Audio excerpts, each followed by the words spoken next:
Now, your respiratory system is responsible for eliminating 70% of your metabolic waste. And most of us think that our metabolic waste really is having a bowel movement or urinating, or maybe even sweating.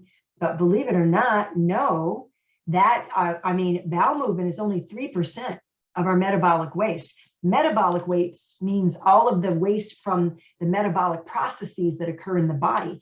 A bowel movement is simply the waste from consuming food, the waste that has not, there are some experts who say it's not even really waste because it all has a purpose. I don't want to get off on a tangent, but 70% of the metabolic function waste that has to be handled by the body is handled through breathing, through breath. So it's very important that we're breathing properly, or we're going to back up metabolic waste, right?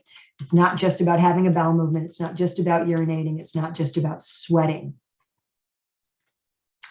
Now, there's a higher mortality risk for those who suffer from obesity, metabolic syndrome. I don't want to say suffer from aging. Aging is seen to impact the immune response in a negative way. But my thoughts are, and I'm sure many of you would agree with this, it really depends on how we age. There are those who age much better than others.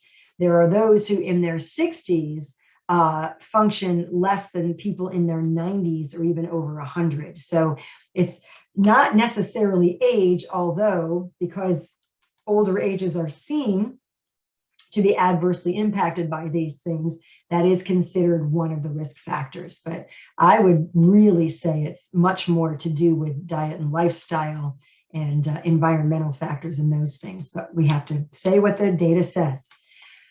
There's a higher mortality rate seen for illnesses such as pneumonia and influenza, which are respiratory type illnesses, with people who are carrying these risk factors. Moving on to the lymph system. It is your second circulatory system. A lot of people don't realize it is 4 times larger than the system that moves your blood through your body. Whenever people say circulatory system, they automatically assume you're talking about your blood supply, but you do have another circulatory system that moves the lymphatic fluid. That fluid that runs through the lymph system makes up 80% of your total bodily fluid. So it's not really your blood that makes up most of your fluid, it is your lymph system. There is no automatic pump in your lymph system, so it relies on movement and it relies on breathing because of the movement that elicits. And I'm kind of jumping ahead a little bit, kind of a spoiler alert.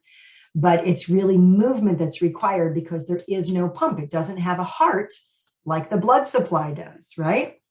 And it specializes in carrying waste and toxic fluids away from all of the cells. So it's very important that it's functioning properly. It enhances total overall health. It is required for life. And the lymph system relies on good health habits in order for it to function properly, optimally.